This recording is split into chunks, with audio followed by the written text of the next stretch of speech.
Louisville, Miami. Look, fun game, entertaining game. I don't believe it was some national championship preview or was any reason to get super excited. But naturally, look, it was the biggest game. Miami looked great. And so, you know what was going to come next. I tweeted about it in the first quarter, and it ended up becoming true. Miami dominates. They win 47-34. If you watch the game, it was never really that close. If you watch the game, Miami made big play after big play. They were up by 20 going into the fourth and basically had a double-digit lead throughout the fourth quarter. Louisville scores a touchdown with 2 minutes to go to make it respectable, but Miami was up by nearly 3 touchdowns with 4 minutes to go. They dominated. And so it was a nice win for Miami. But you know that's not what people are going to talk about coming out of this game. What people are going to talk about is what they always talk about whenever Miami has a big win, which is the U back? Oh, my goodness. We're doing this again. I saw it on Twitter. I'm telling you right now, is Miami back? Is the U back after their dominating win over Louisville? And all I got to say is, can we please stop with the is Miami back? Is the U back? Because no, they're not. And it's funny, right? Because college football, I think more than any other sport, we do this. Is this team back? Is Texas back? Is USC back? Is Miami back? Is Florida State back? It's like generally, no, they're not. And I think Miami, it's funny, right? Like before we even get to Miami, like I've seen this living in LA for almost a decade now. I moved to LA in 2012. It was Lane Kiffin's, I believe, his third year. His second year, they went 10-2. They were not eligible for the postseason because of NCAA sanctions from the previous Pete Carroll regime. And Lane Kiffin and USC went 10-2. And that year it was immediately, oh, USC's back. They're incredible.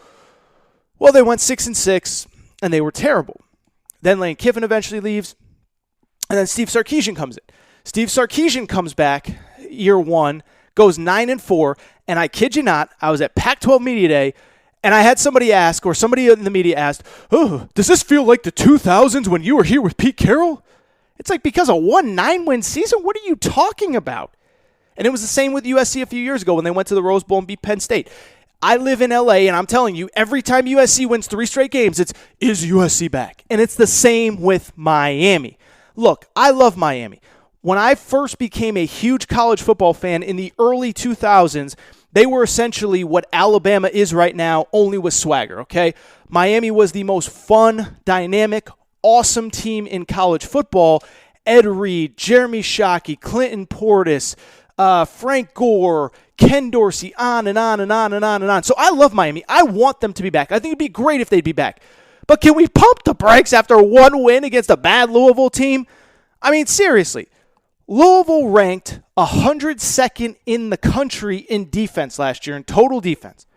102nd in the country. Out of 130 teams, Louisville was 102nd, okay? The only reason that Louisville is ranked, and this is no disrespect, I think Scott Satterfield's a good coach, they're only ranked because there's no Big Ten teams or Pac-12 teams to rank. If the Big Ten had teams in college football, Michigan, Ohio State, Penn State, Wisconsin, Minnesota, they'd all be ranked. Louisville is a really good team, but they just went 10-2 2 years ago. That's why Scott Satterfield is here in the first place. It's because they were terrible under Bobby Petrino. They got rid of him. They brought in Scott Satterfield, and to his credit, he was awesome in year one. He completely turned around the program. He had one of the best seasons of any first-year head coach last year at Louisville. He took them to a bowl game. They won 8 games. But they're not Clemson. They're not LSU. They're not Ohio State. They're not even Penn State. They're not even Wisconsin. It's no disrespect to Louisville. I'm not taking a shot at Louisville. But this team was 102nd in college football last year. Miami beats them up. And all of a sudden we're talking about, is Miami back? Well, they have a quarterback. And I will give them credit. They do look a lot better than they have in previous years. But don't we do this every single time Miami wins a big game? You want some crazy stats on Miami? You want to know why I don't believe that Miami is back after one game? It's because I've been through this cycle 25 times in the last 15 years, okay? I looked it up just to make sure that I wasn't going crazy.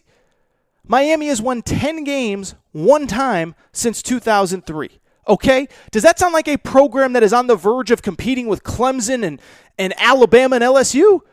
1 10-win season in 15 years. The last time they ranked in the top 10 to finish the season was 2003, 17 years ago.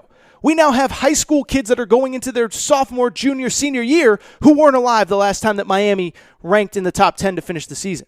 And so we go through this cycle every year. We go through it all the time. I can't tell you the number of times. A few years ago when Mark Richt was there, oh my God, Miami's back. Then they got smoked the last 2 games of the season. They got crushed by Clemson in the ACC championship game. They lost to Wisconsin in the Orange Bowl. And no, they weren't back. And then the next year, oh, Mark Richt, they're back. And they get crushed by LSU and Mark Richt retires. Before that, I can go through a million different examples. They had Ja'Cory Harris one year who was good for 3 games. And oh, Miami's back. And so just forgive me for not being that excited about a team that just beat up a Louisville team that, oh, by the way, they destroyed Louisville last year too. That's probably worth mentioning. They actually beat Louisville worse last year than they did this year. This year they lose 47-34 by 13 points. They won 52-27 last year. They crushed Louisville last year. And then guess what? They finished 6-7. They lost to Florida International. And they lost to Louisiana Tech in a bowl game, okay? And so for Miami to be back, I'm sorry, but I want them to have more than one win against Louisville before I declare that they're back, okay?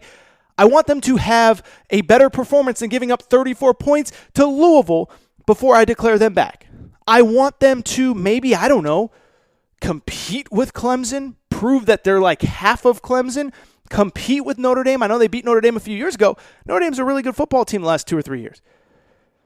And so, I like the Miami story. I want them to be good, but it's just amazing. We do this in college football. We did it with Texas. We did it with USC. We do it with Nebraska when they go on a 4-game winning streak. And, I like Miami. I think they're interesting. I think they're fun. I hope they're good. But this is a team, again, they haven't finished in the top 10 in 17 years. They haven't won 10 games. They've won 10 games one time in 17 years. And I forgive me if I just can't get excited about it, and forgive me if I don't think because of one game that they're ready to compete with Clemson and Alabama and LSU. Fun story. I'm not buying Miami. I'm sorry.